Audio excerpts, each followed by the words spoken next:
S'abonnez-vous. Bon, je pense que je ne vous apprends rien en disant que Lamine Yamal est exceptionnel. Il est juste différent. Il n'est pas comme vous, il n'est pas comme moi. À 16 ans, qu'est-ce que vous faisiez et qu'est-ce que lui fait? Le FC Barcelone, 3 partout contre Grenada. Le FC Barcelone fait match nul à domicile contre l'avant-dernier. Avant de continuer déjà, bravo à la Côte d'Ivoire qui gagne la CAN chez eux. Coup du marteau, tout ça, franchement, ils reviennent de super loin. En tant que Congolais, ils nous ont sortis. Donc j'ai un peu la haine. Je n'ai pas présenté la CAN entre guillemets parce que je l'ai dit à 2-3 personnes qui m'ont écrit en privé. J'avais vraiment envie de suivre cette CAN en tant que fan. Vraiment en tant que fan, pas en tant que débriefeur, pas en tant que youtubeur, mais vraiment en tant que fan. C'était juste un kiff, c'était juste incroyable. Peut-être on va balancer quelques petits extraits et tout, quelques mèmes, rigoler un peu.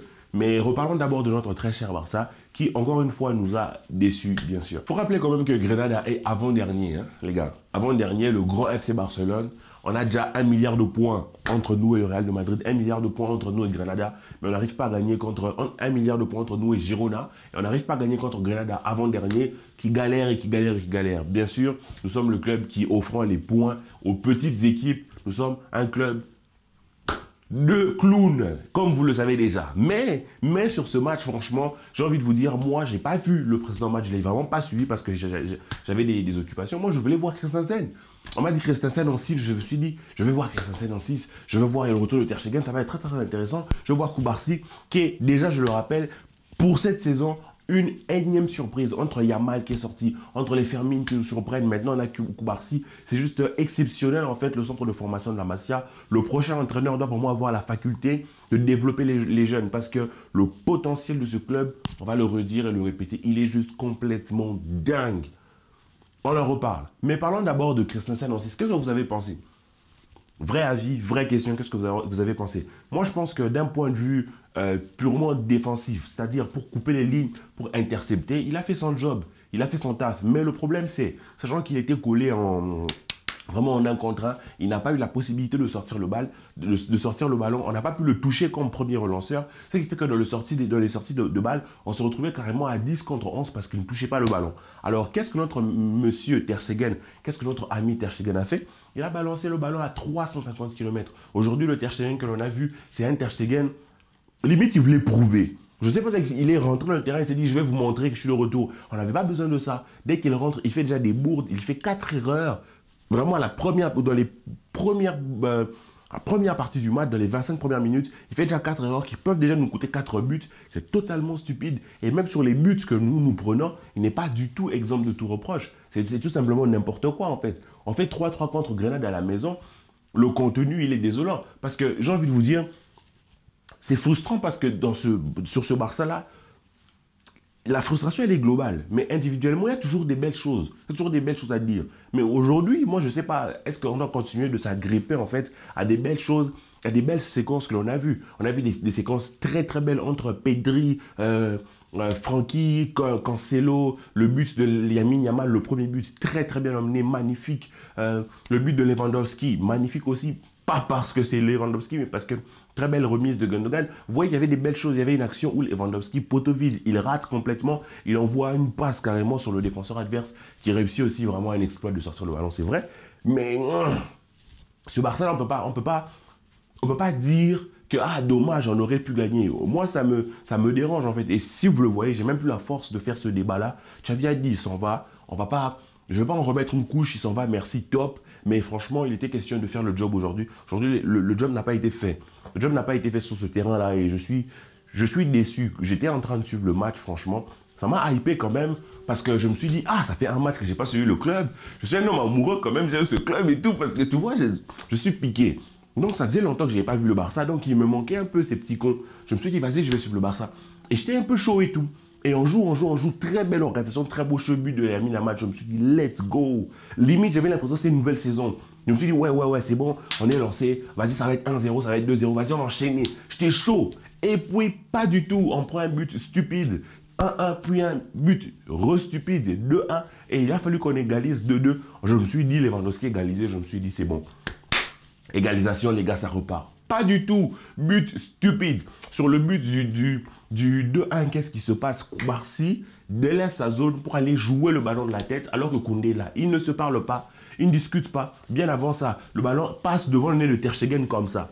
Le ballon passe devant le nez de Ter Stegen comme ça. Ter Stegen dit non, non, non, ça va. Je suis bien là où je suis. On sait déjà que Ter Stegen n'est même pas sorti. Ter Stegen s'est dit non, non, ça va, je vais aller prendre un café 2 minutes. Il allait prendre son café. Koubarsi a fait sa bourde de gosse, pendant que Koundé derrière aurait pu lui dire, mon gars, t'inquiète, reste sur ton défenseur, j'ai le ballon, I got it. Il a fermé sa bouche, il n'a rien dit, ils n'ont pas communiqué. But stupide. Voilà, rien à dire. Troisième but stupide également. Parce que le défenseur qui met sa très belle tête déjà, bien que Ter Stegen fait une petite boulette avec sa main, puisque c'est lui qui fait rentrer le ballon, alors ce joueur-là, il est tout seul. Tout seul. Personne au marquage. Erreur encore. Donc cette saison, je ne sais pas la quantité de points que les erreurs individuelles nous ont fait perdre en fait. Parce que moi je veux bien que l'on perde un match parce que l'adversaire a été supérieur. L'adversaire a été tactiquement beaucoup plus profond, beaucoup plus préparé, beaucoup je ne sais pas. Mais vraiment c'est des erreurs individuelles qui nous plombent. Et ce n'est pas simplement des erreurs de jeunesse. Des fois c'est des erreurs de joueurs confirmés. C'est ça en fait l'ironie en fait de ce Barça, toute la bêtise de ce Barça là quelque part. Donc je ne sais pas vous, mais moi il y a une forme de frustration en fait. Il y a une forme de frustration parce que ce match était largement accessible. Grenade a été largement prenable. Ils ne sont pas extraordinaires, je ne vais pas leur jeter des fleurs pour rien. C'est des joueurs mid, des joueurs vraiment moyens qui aujourd'hui ont donné leur rame. Ils ont gratté leurs points, ils ont fait leur match. Pendant que nous, on a fait des erreurs stupides, des occasions que l'on n'a pas su mettre. Et voilà. Voilà, alors est-ce qu'on peut revenir sur le classement de départ et dire que le classement était un peu problématique? Lamine Yamal fait quand même un très très beau match. Un match vraiment, c'est lui qui crée pas mal d'occasions en première période. Il met 2 buts, le deuxième but est tout simplement magnifique. La frappe qu'il met, c'est juste très beau pour un gamin de son âge. Est-ce que tu vois, tu peux te plaindre de Koubarsi qui a à peine 10 ans, il a encore des bagues, il a encore des trucs dans les dents. Il n'a même pas fini d'avoir des dents d'adulte, le gamin. Mais c'est lui le boss, c'est lui le patron de défense centrale. Très serein, beaucoup de sérénité et même ses sorties de balles magnifiques en fait. Magnifiques. Et à côté, on se retrouve avec un Indigo qui est bon. Voilà, je ne sais pas, qu'est-ce que vous pensez d'Indigo? Je ne sais pas si vous pensez qu'il peut continuer pour son âge, pour son contrat et tout, on en reparlera plus tard. Mais franchement, j'ai envie de vous dire que quand tu regardes la composition, là peut-être tu aurais pu te dire, on aurait pu pouvoir mettre Victor Fort à la place de Araujo, de Koundé pour jouer latéral droit. Mais franchement, je pense qu'avec cette composition, il y avait largement la place. On a vu sur le terrain, les milieux de terrain arrivaient à très bien se trouver quand même. Il y a eu des très belles opportunités, il y a eu des très belles actions. Il y a eu Vraiment, c'est ça le Barça en fait. C'est ça le Barça. Tu ne peux pas être heureux. Tu ne peux pas te poser et te dire que non, aujourd'hui je kiffe. Aujourd'hui je suis heureux, aujourd'hui je vais... Non, il faut qu'il y ait un truc. Il faut qu'il y ait un truc qui te tape sur le système. Il faut qu'il y ait un truc qui te fasse parler. C'est ça, hein. Bon, c'est juste on en parle. On en parle. Mais franchement, j'ai pas beaucoup de déceptions quand même. Beaucoup de déceptions parce que c'est un match que l'on aurait dû gagner. C'est un match qui était entre nos mains, que l'on aurait su gérer. Les erreurs individuelles nous font perdre le contrôle du match, nous font perdre des buts, nous font prendre des buts. C'est dommage. C'est dommage, mais j'ai envie de vous dire que ça m'a quand même fait plaisir de revoir Frenkie de Jong jouer un peu plus haut. Ça m'avait manqué.